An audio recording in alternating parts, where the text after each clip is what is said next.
দর্শক বন্ধুরা, welcome to SD news Bangla. আজকের বড় খবরে কি বলছে গরু পাচার মামলায় জামিন পেলেন অনুব্রত মণ্ডল। কবে বীরভূমে ফিরছেন কেষ্ট? বাংলা হান্ট ডেস্কে বলছে অবশেষে জেল মুক্তি।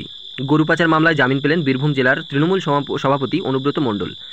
দিল্লির রাউস এভিনিউ কোর্ট থেকে গরু পাচার মামলায় 10 লক্ষ টাকার বন্ডে তার জামিন মঞ্জুর হয়েছে। সম্প্রতি সিবিআইয়ের মামলায় জামিন পেয়েছেন অনুব্রত ওরফে কেষ্ট। আর এবার ইডির মামলাতে মুক্তি, অর্থাৎ পুজোর আগেই ফুল ফর্মে বীরভূমের বাঘ।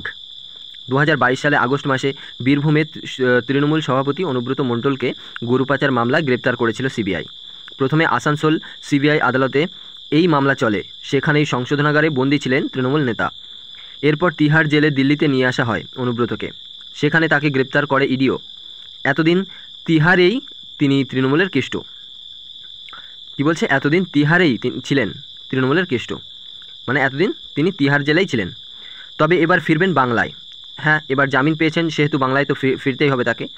সূত্রের খবর কি বলছে, শর্ত সাপেক্ষে জামিন পেয়েছেন অনুব্রত 10 লক্ষ টাকার ব্যক্তিগত বন্ডে। হ্যাঁ, 10 লক্ষ টাকার ব্যক্তিগত বন্ডে, মানে উনি 10 লক্ষ টাকা দিয়ে ব্যক্তিগত জামিন পেয়েছেন। শর্ত সাপেক্ষে জামিন মিলেছে সুপ্রিম কোর্টে, মানে সুপ্রিম কোর্ট থেকে জামিন নিয়ে এসছেন। আদালতের নির্দেশে এই সংক্রান্ত মামলার শুনানির সময় তাকে হাজির থাকতে হবে, মানে যখন মামলা হবে তাকে হাজির থাকতে হবে। আদালতের নির্দেশ এটাই।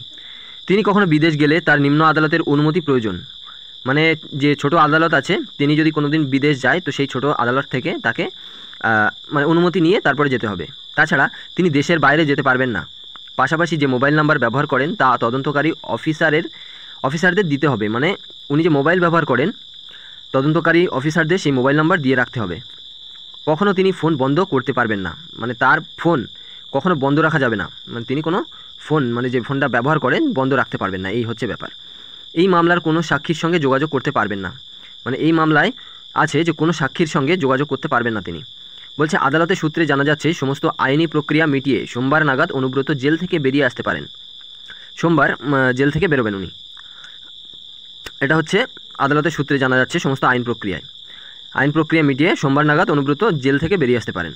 উল্লেখ্য কী আছে, সম্প্রতি এই একই মামলায় জামিন পেয়েছেন অনুব্রত কন্যা সুকন্যা মণ্ডল, মানে অনুব্রত মণ্ডলের যে কন্যাও জেলে ছিলেন, উনিও একই মামলায় জেল থেকে জামিন পেয়েছেন।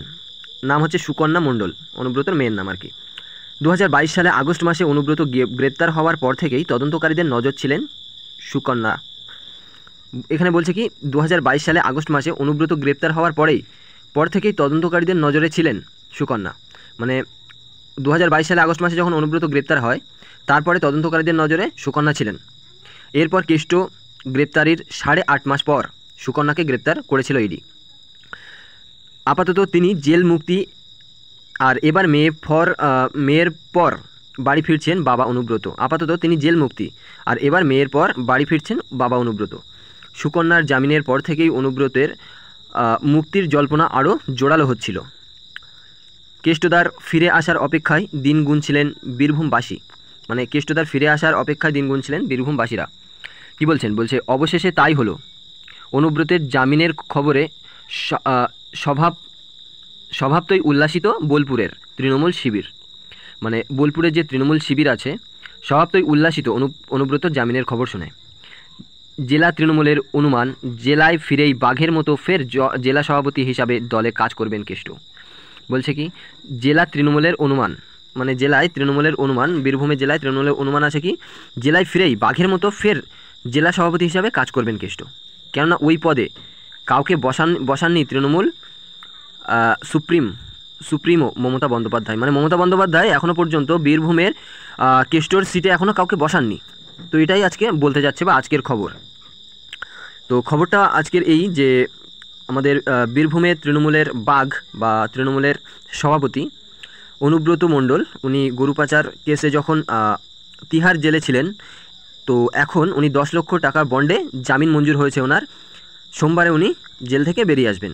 তো এই খবর শুনে বীরভূমের তৃণমূল শিবিরের যত মেম্বার আছে, যত মেম্বার আছে আর কি, তারা খুব খুশি এখন। আর ওদের অনুমান আছে যে কেষ্ট যে পদেই ছিলেন ওই পদে এখনও পর্যন্ত মমতা এখন বন্দ্যোপাধ্যায় উনি কাউকে এখনও বসাননি। কেষ্ট ওই পদেই বসবেন ফিরে এসে, আর জেলায় ফিরেই বাঘের মতন ফের জেলা সভাপতি হিসাবে দলে কাজ করবেন কেষ্ট। তো এটাই হচ্ছে আজকের বিশেষ খবর। ফিরে আসি নেক্সট কোনো ইন্টারেস্টিং খবর নিয়ে। ততক্ষণ পর্যন্ত চ্যানেলটিকে সাবস্ক্রাইব করে বেল আইকনটি প্রেস করে আমাদের সঙ্গে থাকুন, যাতে নতুন কোনো আপডেট আপনারা পেতে পারেন খুব শীঘ্রই। আর হ্যাঁ, চ্যানেলটিকে সাবস্ক্রাইব করে লাইক করে শেয়ার করবেন আর কমেন্ট করতে ভুলবেন না। ধন্যবাদ।